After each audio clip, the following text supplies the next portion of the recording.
Now, the hosting of COP27 in the green city of Sharm el-Sheikh this year marks the 30th anniversary of the adoption of the United Nations Framework Convention on Climate Change. In the 30 years since, the world has come a long way in the fight against climate change and its negative impacts on our planet. Germany was one of the 196 countries that signed the Paris Agreement in 2015 and has urged more ambitious goals to tackle climate change. Joining us this morning to discuss some of those goals is Ambassador of the Federal Republic of Germany, Ute König. Good morning, Your Excellency. Thank you so much for joining us. Good morning. Thank you for having me in your spotlight. So we are talking COP27, we're talking climate change. And I just wanted to know, what is Germany doing to practically reduce the gas emissions that we're seeing, in the world right now? Germany is planning to become climate neutral by 2045. We will get out of coal, and we are planning to increase our ambitions further. We are having a government that is a coalition government with a Green Party in it. So in this year, we passed new laws so that we could get quicker, more renewables. Currently, German energy is produced up to 48% out of renewable energy, and we put measures in place to increase that further. We are a very strong advocate of the goals of the Paris Agreement, and our delegation in Sharm el-Sheikh is working arduously to achieve the goals to close the gap, because the COP27 this year needs to talk about the goals from last year, what has to be done more, because we know it's a critical time. Climate change is a world crisis. It's affecting everyone. The United Nations Secretary General has used very drastic words last week when he said the world is on a highway to hell unless we steer around. And Germany is actively contributing to finding a consensus in Sharm so that we have new goals on adaptation, on mitigation, on financing, and also on loss and damages. Now, you mentioned some of the goals that we may need to address even in this COP27 that we bring in from COP26. What are some of those goals that you think we still need to focus on? We are very happy that it was possible this year to put the topic of loss and damages on the agenda, because this has been a long issue for the vulnerable countries, that they want to talk about the risks they are facing. And I think this will be a COP of solidarity that will show that we have to tackle these goals together. So this is now crunch time in Sharm. This is the second week, so the big speeches have been weighed. We had new goals set also by the big emitters from the United States and India, and now the delegations are sitting together. My foreign minister will arrive today to be there in the last days when you look at the texts and see what goals can be achieved and can be written into the Declaration of Sharm. Yeah. And what sort of outcomes are you expecting from COP27 this year? Well, we had a lot of goals set, and now you need to be stronger on the implementation. And we all know that money talks, and that for a lot of programs to get coasts more climate resilient, to get agriculture more resilient, so that you can manage the amount of rains, the droughts, the floods, you need projects. And so this will mean that needs money to be put on the table. And the German Chancellor announced an initiative for a global shield, and he pledged 170 million euros to kickstart this. This is a G7 initiative, and we are currently the presidency of the G7. And he also pledged that we would put more money into projects on deforestation. But we all know that you need more money, and so you also need to get more donors on your side.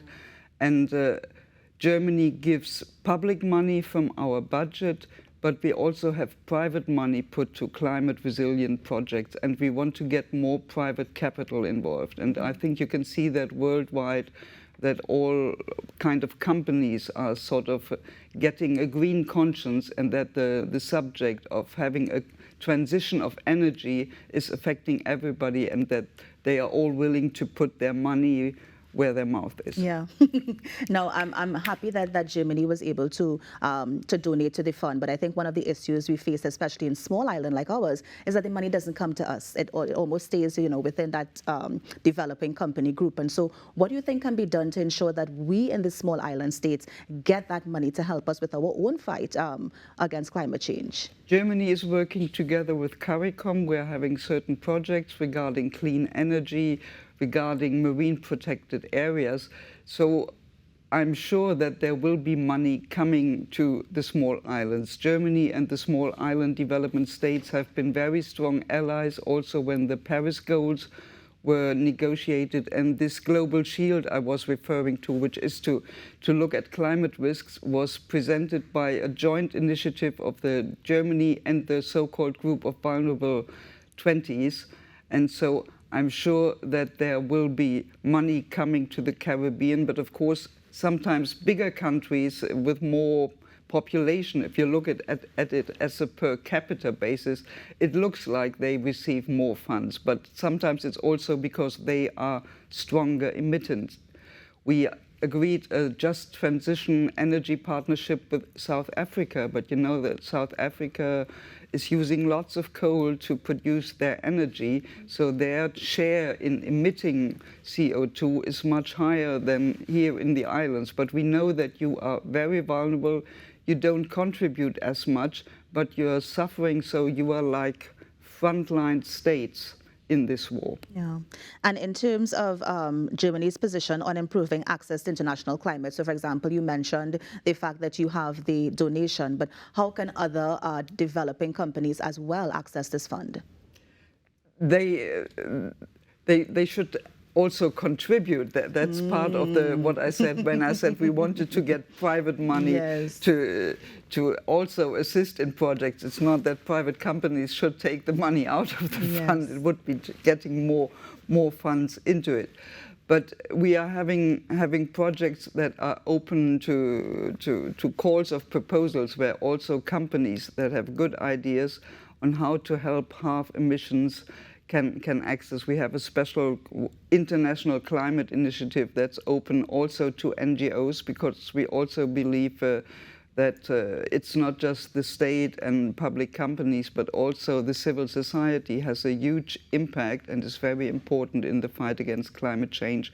And that's why in Charm it's not just government delegations, but there are also a huge amount of civil society personnel here. Just this weekend at a concert, I met a young lady who told me that she was a youth representative in Glasgow and could put her point of view there from the Trini perspective. And I think that's how it should be, because to fight this thing, you need to have a change of mind, and that needs to be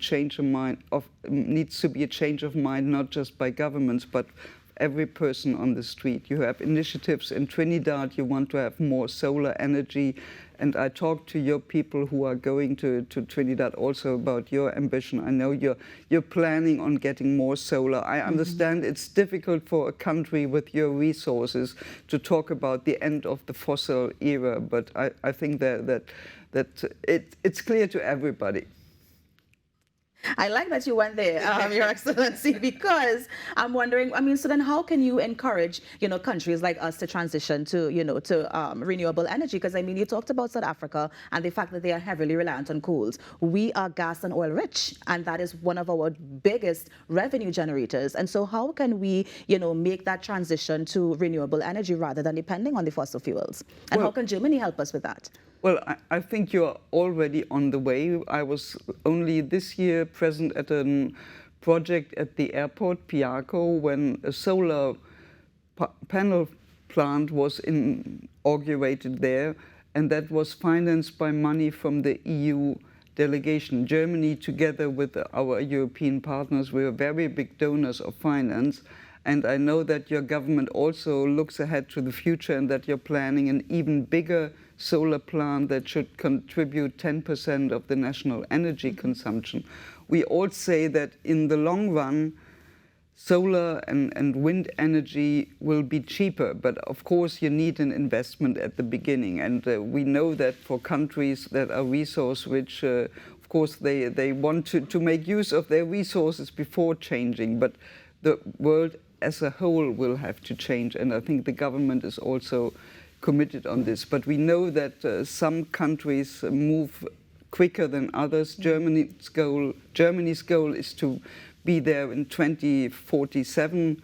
I think India was talking about 2070, and other countries have other goals. But it's important that internationally all countries move ahead and advance on this. Yeah. I was wondering, Your Excellency, if you can give us an outlook on how it is in Germany. Is the country also very fossil fuel reliant, or is there an easy transition to renewable energy as well?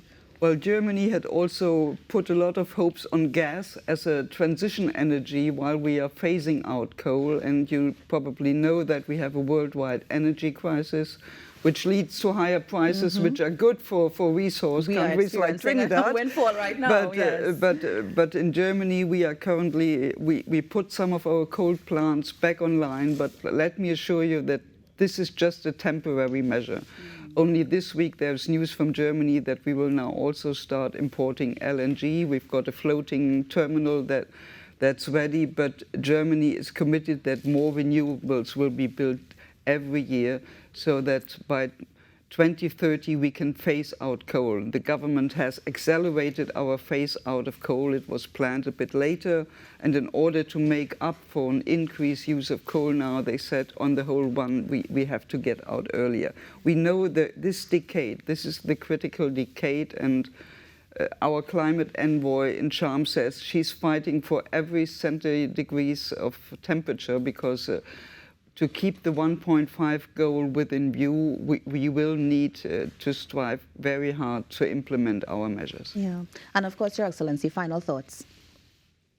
Final thoughts. Anything else you want to add, whether it be about the COP27, whether it be about some of the things you want to see coming out of that conference? Well, I hope that at the end of this week we'll see a good agreement that everybody can agree to, and that's always the hardest thing, because these agreements have to be taken by consensus. Yeah. So very often you go for the lowest common denominator, and I hope that the ambitions that have been expressed also by the CARICOM member states in their preparation, by Germany and by others, can lead to a good result, because, as I said, this is critical, and we must make sure that climate change is seen worldwide as a security threat.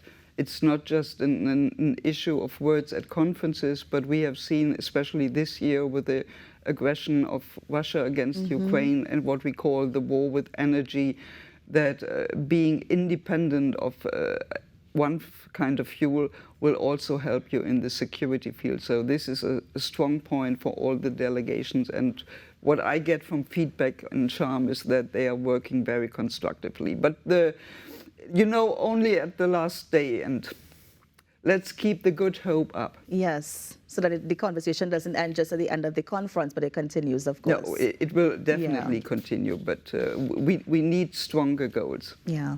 All right. Your Excellency, let me thank you so much for coming in and sharing, your goals, and of course, just giving us the assurance about their partnership with Germany and TNT as well. So thank you so much for that.